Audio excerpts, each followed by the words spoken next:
Hello everyone. Today I'm going to talk to you about, as it says here, coherence, which briefly means how do we make sense of all of the multiple possibilities that exist when we hear or read language. Uh, we probably use the word incoherent more than we use the word coherent, is my feeling, right? We see things like this in the newspaper. A man caused a major disturbance at Health Sciences Center around 7 a.m. Friday morning due to what police are calling incoherent and belligerent behavior, or imminent changes to eligibility for child benefit will create incoherence in the welfare system, right? Incoherent, not making sense, right? The police are saying that his behavior didn't make sense. The changes for child benefit didn't make sense. So therefore, to be coherent is to make sense. But what people don't think about is often the fact that when we write or talk, we leave a lot out, and yet it still becomes coherent because the listener or the reader does some of the work in making sense of the various possibilities that are available, right? You say to someone, you're not making sense. I say to you, you're not making sense. You're picturing it like this. You're hearing it like this, right? Now, it's technically possible that I could say, you're not making sense, and I was saying this, right? Which phonetically would sound the same. But of course, the second one there isn't coherent in what I'm talking about now. It's just a jumble of random words, right? So you hear virtually the same thing with both of those sentences, but your brain processes it as the first one. And now you may say, well, Sean, that's a silly example that you've made up. But think of something like this, right? We've got words like have and many others, right? Get, make, do, that are really, as it says, semantically flexible, right? They mean a lot of things. What does have mean? Probably the first thing you'll think of is have as in to possess, as in have a car, right? Which is, of course, one meaning. But think of have in all of these different possible uses, right? Have class, you don't possess. If you say, I've got to go, I have class now, you don't necessarily mean it in the sense of possess, like you possess a car, right? Have lunch obviously doesn't mean the same thing either, right? You're talking about now you're using it to mean to consume, to eat, right? Have an argument, to participate in an argument, have an ear infection, you possess it, but not in the same way that we think of possessing a car, right? So have is quite semantically flexible, and in all of these cases, you can make sense of have in this particular bit of text by looking at the words that follow it. We can only have one sense, right? Here's the distinction that's very useful between meaning and sense, and you use these words this way probably, right? When someone says,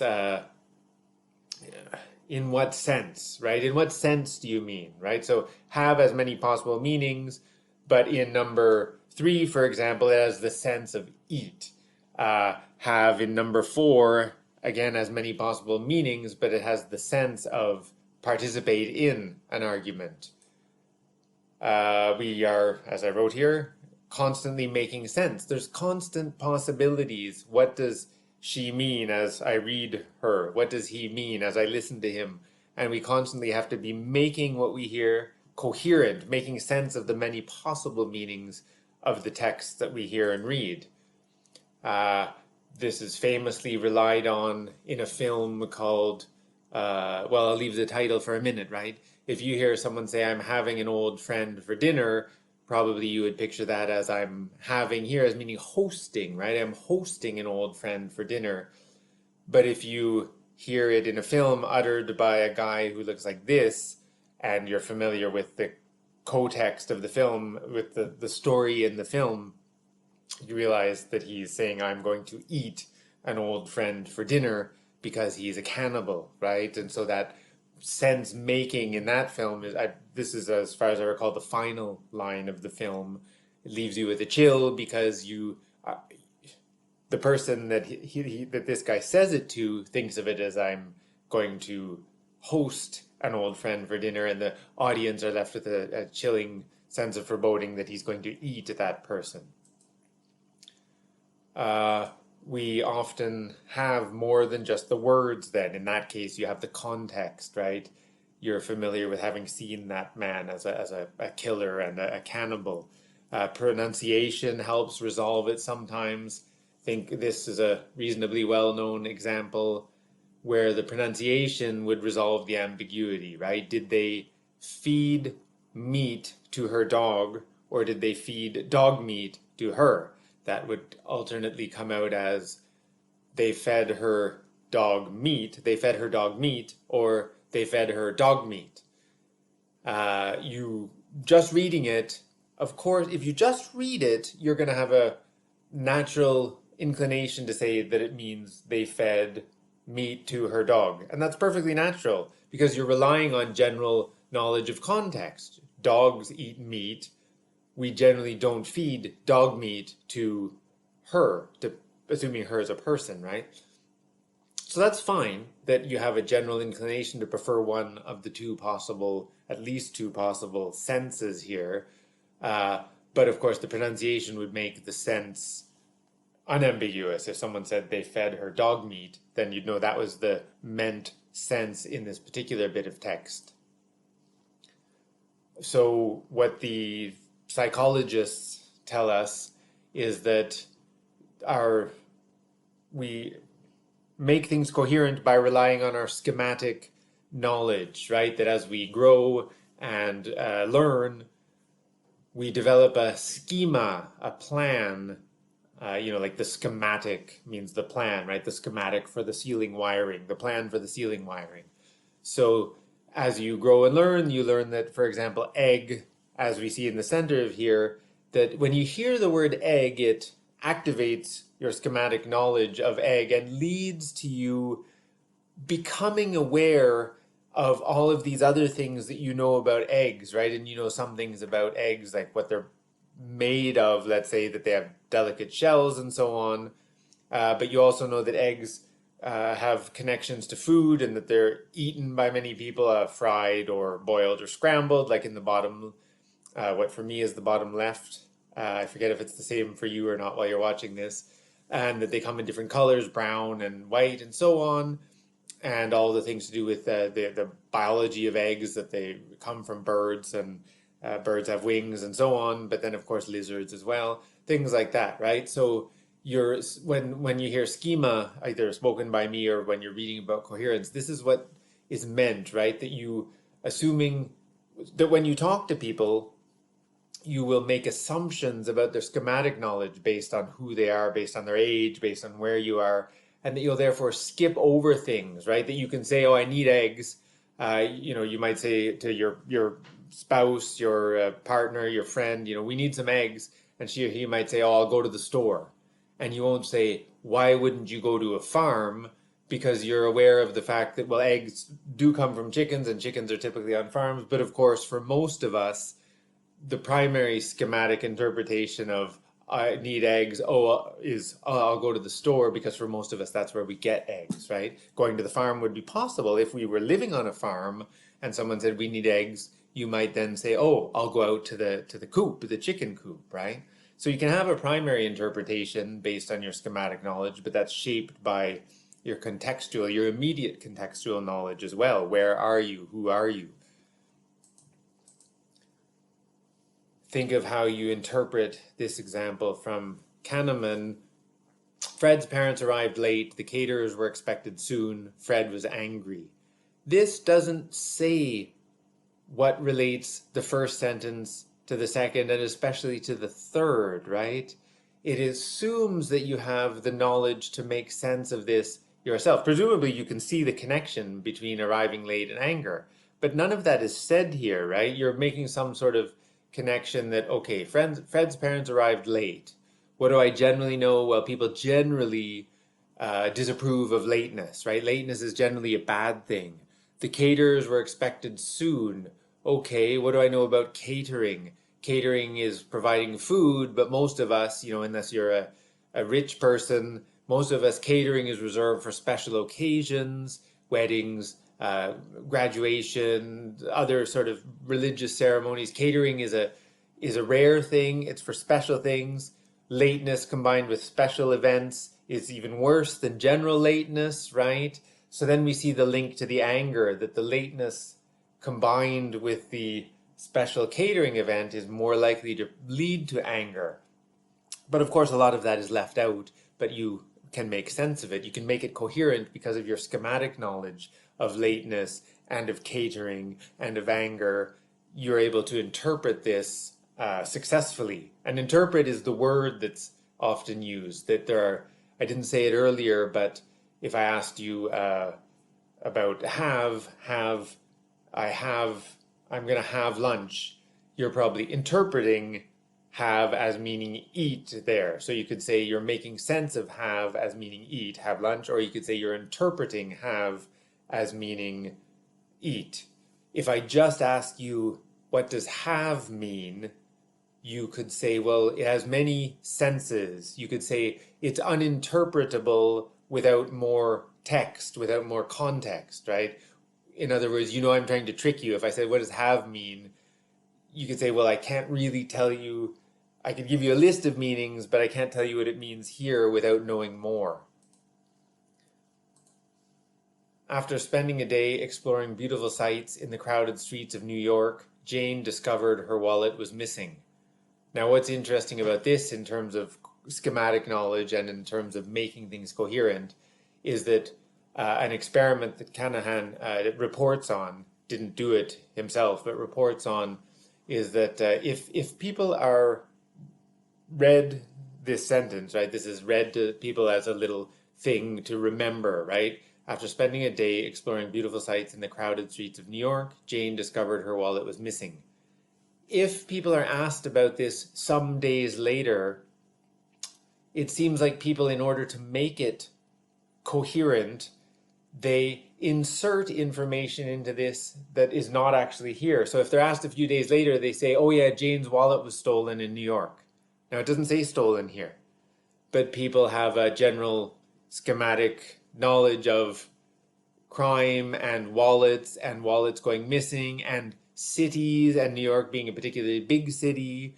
And so they assign a cause to the wallet being missing that was not in the original text. I mean, she might have just lost her wallet, right? Forgot it somewhere, fell out of her pocket, forgot that she left it in a taxi or something, right? People do that in a way that they don't do if you talk about Jane discovering her wallet was missing after hiking in the forest or walking through the forest. Then people may be more likely to ascribe the missing wallet to it having fallen out of her pocket, because they're not picturing that thieves are hiding behind the trees in the woods and trying to snatch your wallet when you're not looking, right? So we rely on our schematic knowledge in order to interpret what's going on, to the extent that we may even insert information into things that we know when it's not actually there.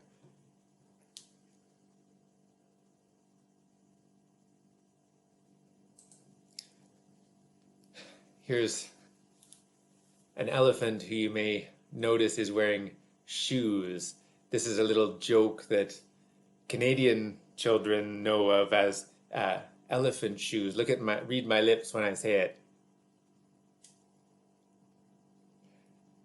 Canadian kids will, of course, say that and hope that the other person says something like, why are you saying I love you? And then you say, no, why would you think I love you? I'm saying elephant shoes, because they do look remarkably similar, right? And which one is more likely to be coherent? If someone whispers at you and you see that movement of their lips, you're more likely to have recognized that pattern as I love you rather than elephant shoes. I understand that in Britain it's also done as saying colorful, but I think elephant shoes is much better, right? So you're trying to make it, you see, even just seeing the lips move, you try to make it coherent, and you rely on your primary interpretation as I love you, which is something most of us have, I hope, heard more than and seen the lip movement than elephant shoes, right? a couple of years ago, I was in the university. Here's the kind of thing that can happen, especially if you're me and I'm a bit silly, right? There's a guy I see all the time at the university, a man rather, that I see all the time at the university, and we talk, hello, how you doing, a little bit, and then finally one day we get into a bit more of a chat, and finally I say, okay, so what's your name? As I want to be able to address him properly, right? And he says, Ahmed. Good. So I say, nice to meet you, Ahmed. And he says, now you'll notice where his name is here, I've written two question marks instead, which gives you a little clue that something's wrong, right? He says, no, Ahmed.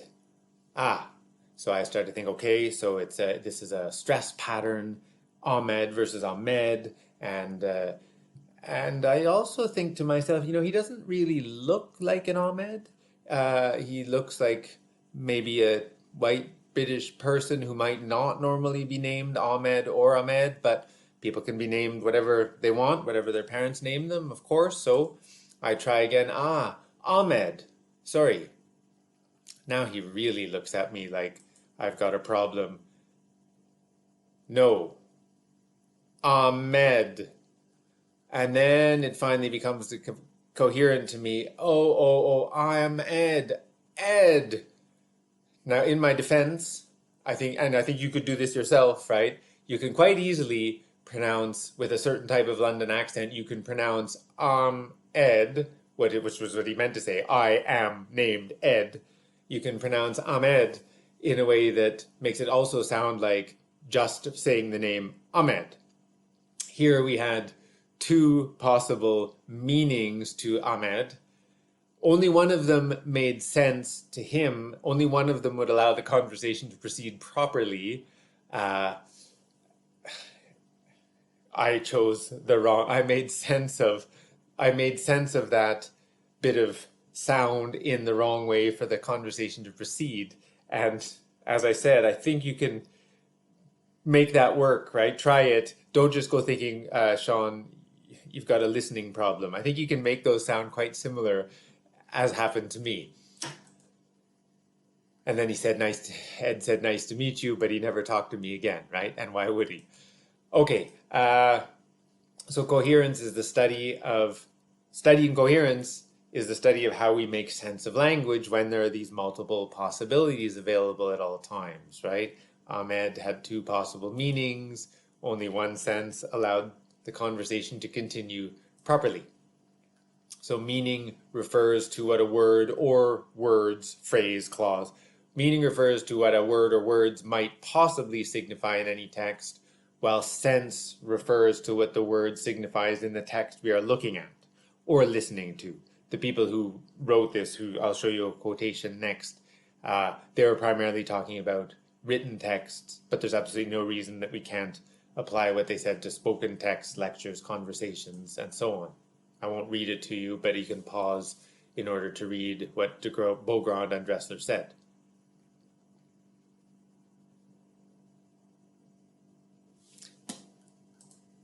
Here they are, looking very fashionable. Meaning and sense, right? We're trying to make things coherent, make sense of them. When you study language, you're often studying coherence, right? Whether or not your lecturer says that. I mean, right from when you're a child and you're learning to spell, how do you spell two? Is it T-O, T-W-O, T-O-O, right? You're learning that it's only coherent to write it in one of those spellings in certain cases. Numbers must be T-W-O, as well as must be T-O-O, and so on, right? So you're learning how to make language coherent for your readers or for your listeners right from the start. How we make sense of what we hear and read. Here I'm only rephrasing again. I think these terms are so useful. That's why I gave my own definition earlier, de Beaugrand and Dressler's full expanded quotation, and now this, right? So useful to remember this pair of words, right? How do we go from potential meaning to actual sense in this particular place? A famous example from Henry Widdowson, one of Britain's top most influential linguists, uh, goes like this, right? There are two people. A says, that's the telephone. B says, I'm in the bath. A says, okay, what is going on here? You can puzzle it out, right?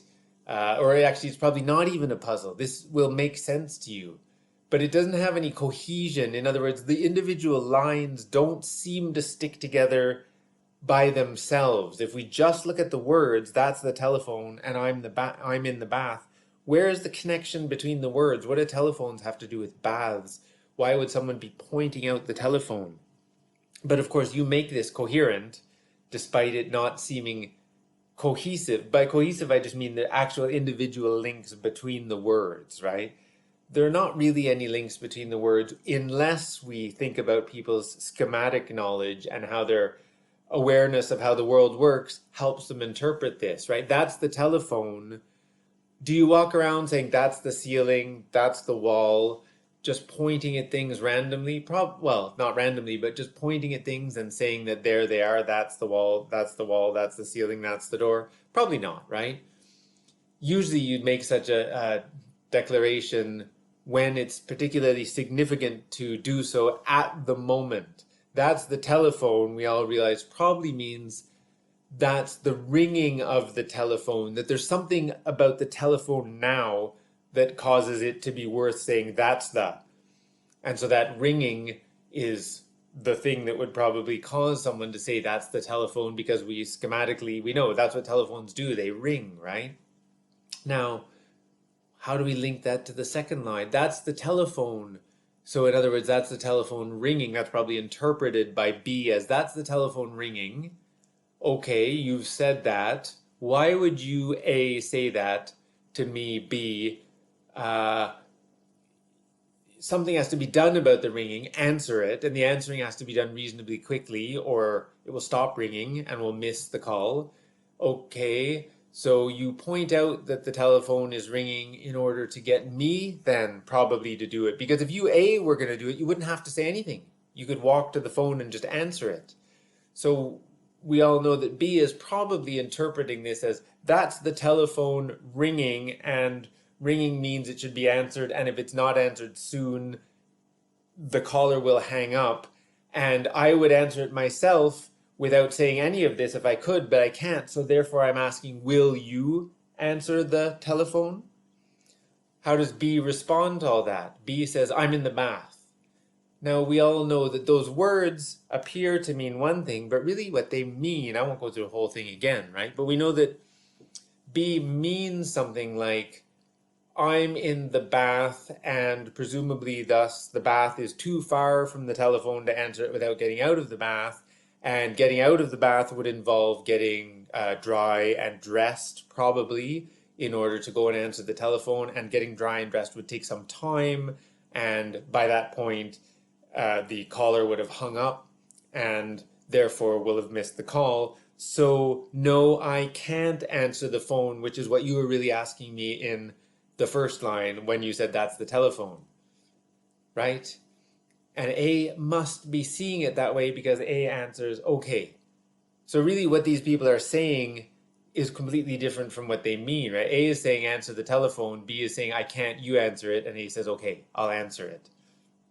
They've made this they've made this coherent without actually talking about the things that they really mean. Paul Worth gives this as a way of thinking about what I just said there, right? That we make sense of things. This is how readers understand text, how listeners understand text is fine too. I'm using text here to refer to both spoken and written texts, right? We assume that things are not random. We assume there's a connection. In fact, here, let me pull it up on this slide. A and B must be doing this. They're assuming that these things that B assumes that A is not saying something randomly, that's the telephone, that this is said for a purpose. What purpose? Well, that it's somehow syntactically, semantically, and pragmatically connected, right? That there's syntax, grammar, right? There's grammar here that connects these things, and there's semantics that connects these things, meaning, right? But really, in this case, we're not talking about grammatical connections because there is no grammar linking A and B. Uh, Semantics linking A and B, meaning, not really. What's the connection of telephones to baths, right? Uh, Really here it's the pragmatics, which is beyond. We can't talk about that at length right now, but pragmatics means the study of speaker meaning. That these are linked pragmatically, linked in terms of the speaker's meaning and purpose, right? That, as I said, that's the telephone is interpreted pragmatically as meaning answer the phone, please, and B saying no, I can't answer the phone. Could you answer it? And A saying okay, I will answer it. That these things generally occur in relation, that when we talk and write in this sort of communication, that it occurs in relation to a practical situation, a real situation. Sometimes we use language just to play around, right? Certain forms of poetry, certain forms of child language use where the children play with language, say silly words and connections. Then we can't really say that there's a practical situation with a child saying, doorknob, I looked at a doorknob and that inspired me, right? Children do things like that. Doorknob, doorknob, doorknob, la doorknob. They just sort of goof around like that. Well, there's no practical situation there. So you probably wouldn't attempt to make sense of that other than to think of it as, well, the child, I can make sense of what's going on by thinking the child is playing with language, but I don't try to make sense of it in terms of producing a coherent reply to the child. Coherence is also the study of how we make sense of non-propositional meaning. This may be a term that is unfamiliar to you. Here's an advertisement with golfer Tiger Woods, right? And it says Swiss. It says the name of the watch, and then it says below that Swiss avant-garde, and since it's very small, 1840. What are you made of? Now, how do we make sense of this advertisement when it is non-propositional? By non-propositional, what it means is it doesn't, I'll show you in more detail, but generally what it means is it's not telling you directly what it means. You see these words, Swiss, avant-garde, since 1860, and what are you made of? How do you make sense of those? Well, okay, propositional meaning. Think about propositional first. Propositional meaning is easy. Propositions make some assertions about the world that is either true or false.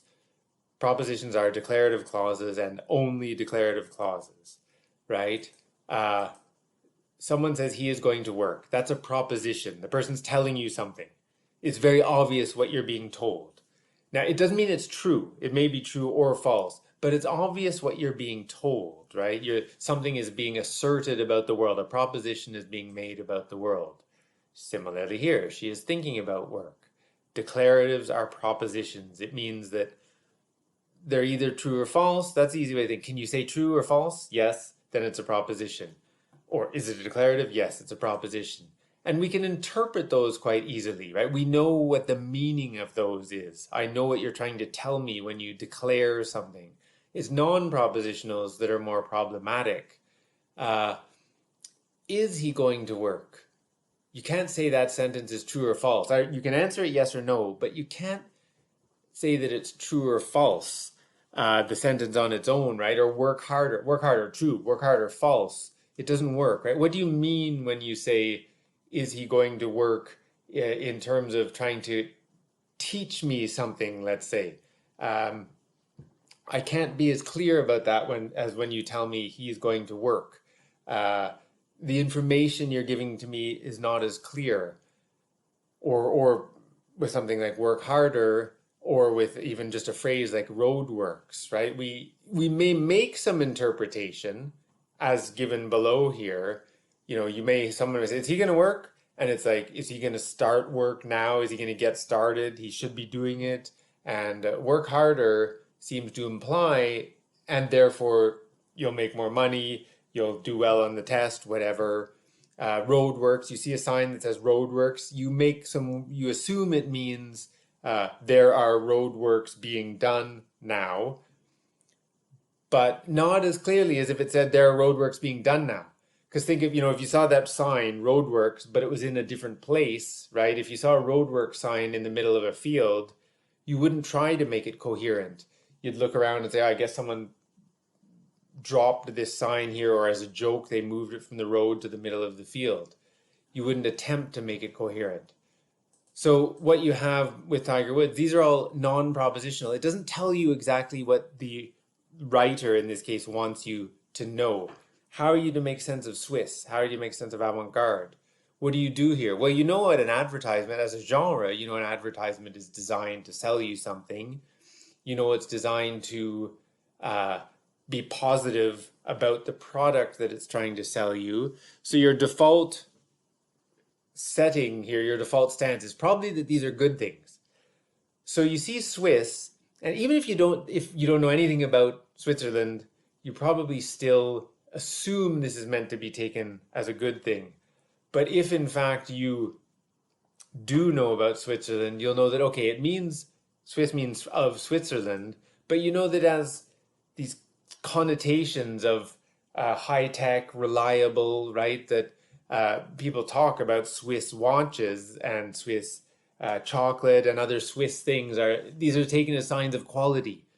Because it's an advertisement, you assume Swiss means something good, and then the more you know, the more schematic knowledge you have, the more you know that it probably means it's referring specifically that Swiss probably refers to the engineering, maybe not so much to the physical beauty of the item, right?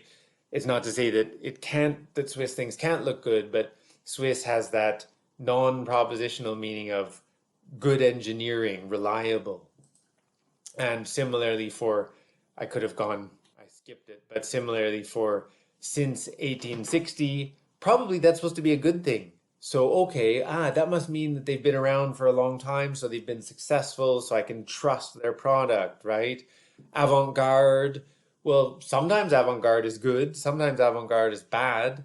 I guess they mean it in the good sense here. Now, it does say 1860, which seems to contradict that. Avant-garde, modern, new, not concerned with tradition. But since 1860, traditional, they're contradictory, and yet for this non-propositional meaning, they hope you will take both at once anyway. What are you made of, right? Presumably, that's supposed to be a good thing, that you're made of the same, metaphorically made of the same kinds of things as Tiger Woods, right? A champion, at least formerly champion golfer, that you are made of similar characteristics as him.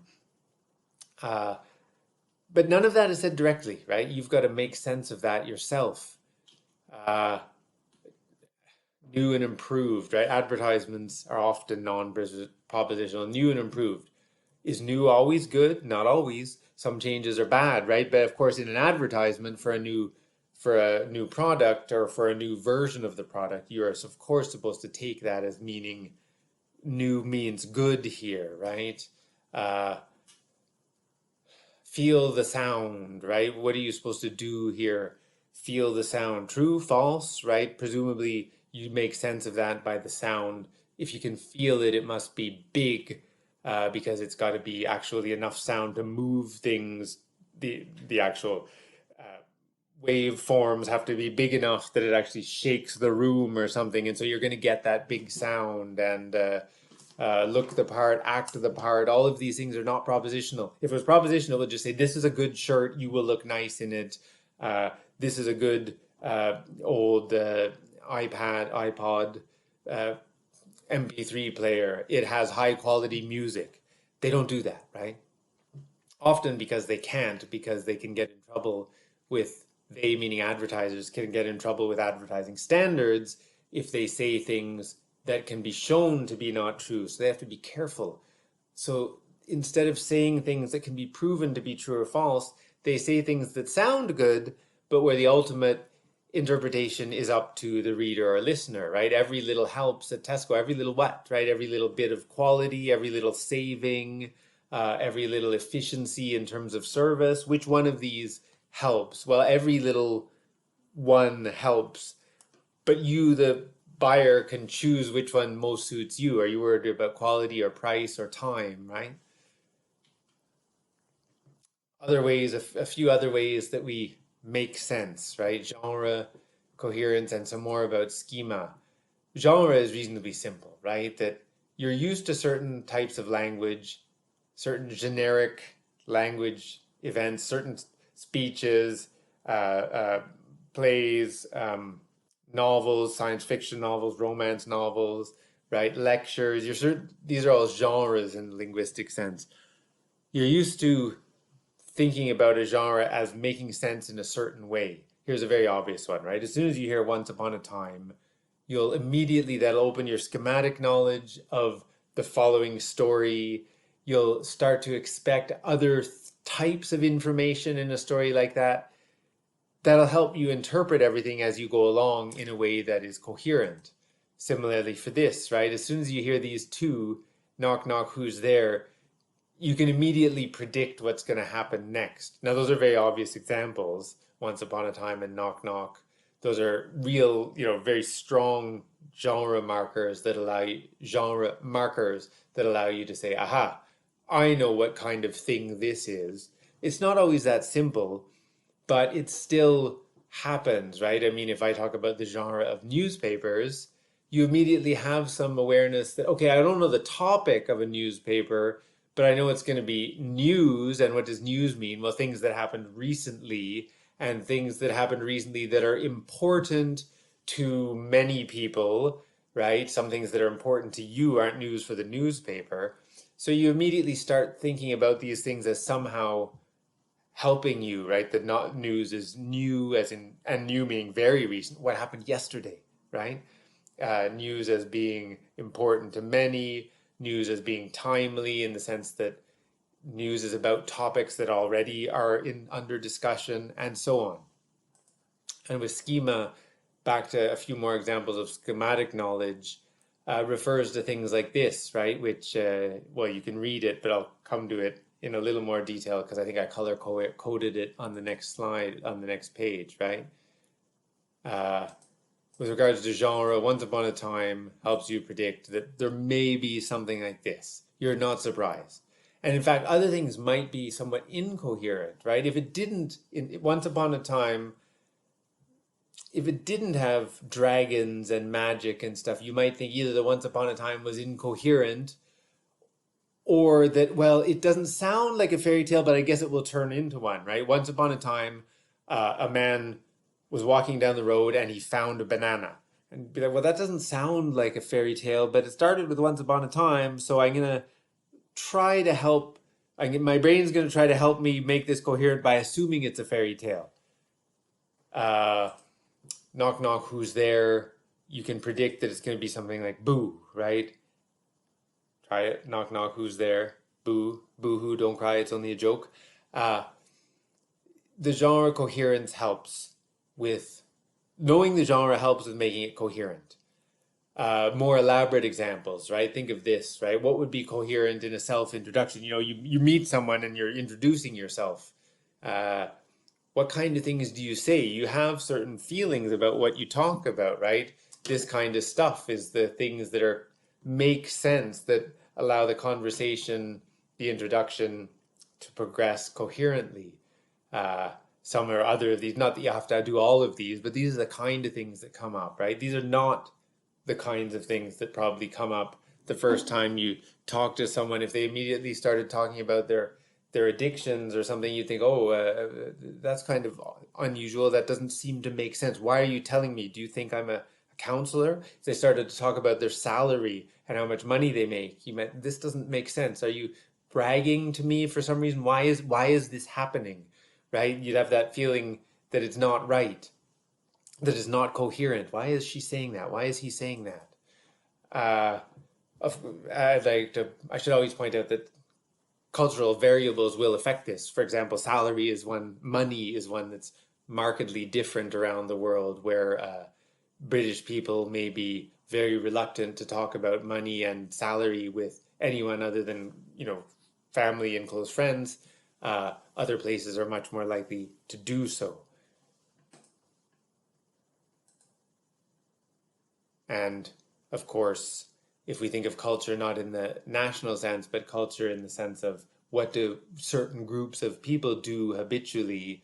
Well, in an Alcoholics Anonymous meeting, introducing oneself with a discussion of one's addiction would make sense. It would be coherent in that context. It would not be coherent at most friendly parties, work party or something, to discuss your addictions. Bear with me a little longer. Looking with regards to genre coherence, here's one time where something just wasn't coherent at all to me, right? I was looking for a book in an airport, a book to buy to read on a flight, and I saw this book that had stuff about, I looked on the back and it looked like it was set, just a bit in the future, and it was a mystery, and there was like flying cars and robots and stuff, not too far in the future. But anyway, I thought, okay, this looks like a little thriller. This will be good, right? So I start reading it. It's fine.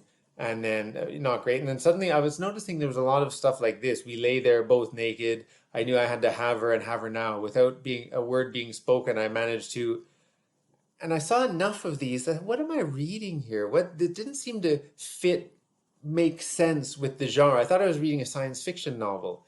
What I discovered when I later was able to look it up was that Nora Roberts, or Nora Roberts with her pseudonym J.D. Robb, is one of the most popular, probably the most popular romance fiction writer in the world. Harlequin romance, as North Americans know them, Mills and Boone romance, as British people know them, right? Books that are quite a bit different than I expected in terms of the amount of nudity and stuff that was going to be in it, right? So it didn't jive with my feeling of coherence for a science fiction novel, and so it really nonplussed me, confused me at first. What's going on here? My knowledge of the science fiction genre didn't prepare me for the overlap with the romance genre. I then did some research and found out that there are in fact many, many subcategories of romance genres. Not only is there sort of the things we typically see, a pirate, those big guys that are sort of pirates or swashbuckler, farmer type guys in a lot of them, but there are also science fiction romances. In fact, you can do deep dives and find that there are, as it says here, zombie romance. And this is an anthology, right? Multiple authors are writing zombie romances. So now I'm aware of the fact that, okay, this genre would be, to many people, coherent in many people would find this coherent because they'd be aware of this genre and aware of the schematic possibilities. In other words, that zombies can fall in love, right? Which it just was not something that I knew about. But hey, turns out there was Warm Bodies a couple of years back. There's more than one, right? With a little more regards to schema. I mean, you read this. If you can see probably when you first read this, you didn't even realize that you were doing something to make sense of this. But just in terms of grammar, there is no way to determine the second sentence, who is him, right? Is it Mr. Reagan or is it the baby? Police spotted him. There's no rule that says that pronouns like him have to refer to the immediately preceding noun. Him doesn't have to mean baby. Him could mean baby, could mean Mr. Reagan. But of course, your schematic knowledge tells you that babies don't drive cars, right? Only people of a certain age, and the Mr. here should signify that certain age. But even if it wasn't there, even if it said Reagan kidnapped the baby at 3 a.m., you'd still think him must mean Reagan. I have to make sense of that as meaning Reagan because babies don't drive cars. Olivier met the doctor outside his office. He immediately asked how the injury had happened. Similarly here, right? How do you make sense if he immediately asked how the injury had happened? Presumably you're saying the doctor immediately asked Olivier how his injury had happened, because that's what doctors do. Doctors ask patients about injuries, and patients go to the doctor when they are injured, and so on, right? Finally, a good example from, I think it's Paul Worth again that I mentioned earlier. He phrases it this way. Here's a reasonably simple news story that appeared sort of in the, let's say, no, I don't want to say comical because the animal died, but in the interesting news part of a newspaper, right? Fred, the hungry alligator, star attraction of the Mill Hill Hotel, is dead, having bitten in half the electric heater which warmed his 6-foot tank. And we're told to think about how much do you need to know before you read this in order to understand it. What do you have to know about to make sense of this before you read it in order to understand it? Excuse me. You have to know that alligators are large. So it's a 6-foot tank. So in other words, if you've got fish and you have a small tank and you read this, you don't say, wow, this is news because it's a 6-foot tank. You know, that's not why it's newsworthy, because you know alligators are big. So the fact that it has a 6-foot tank doesn't surprise you. That's not the news, right? Is it the biting? Should we be surprised that it bit something? No, you know alligators are meat eaters and they've got huge mouths with lots of teeth. You're not surprised by the biting because you've got that built into your schematic knowledge of alligators. So you don't say, wow, biting, that's a shock, right? Was it the heater? Wow, what a spoiled alligator. It has a heater in its tank. No, right? And so on. I won't go through them all, right? But that's what Worth is suggesting, that when you read that story, you immediately knew what the news was because you were able to see which of those things were normal and therefore discount them as news. It's not news that it's a big tank. It's not news that he had a heater. It's not news that he bites, right? That the news, and you can pause to look at these if you want, but that ultimately the news comes from the fact that it died by biting the heater, which led to it being electrocuted, right? I like that last one. Fred the hungry alligator, right? Did you think that was the news? Wow, this alligator has a name? No, you know, some animals have names, pets have names. Is this alligator a pet? Sort of. Even if we don't think of it exactly as a pet, just think of it as the fact that it's a specific alligator that's part of this sort of zoo-like setting. Well, then the fact that it had a name wasn't the news, right?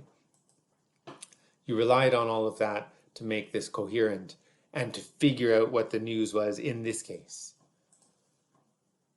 So ultimately, as our alligator is summing up here, the thinking about coherence, the discussions of coherence are explaining, studying how do listeners and readers' knowledge of the world allow them to make sense of text that they see, text that they hear, that do not always say everything they mean, right? Thank you. Goodbye.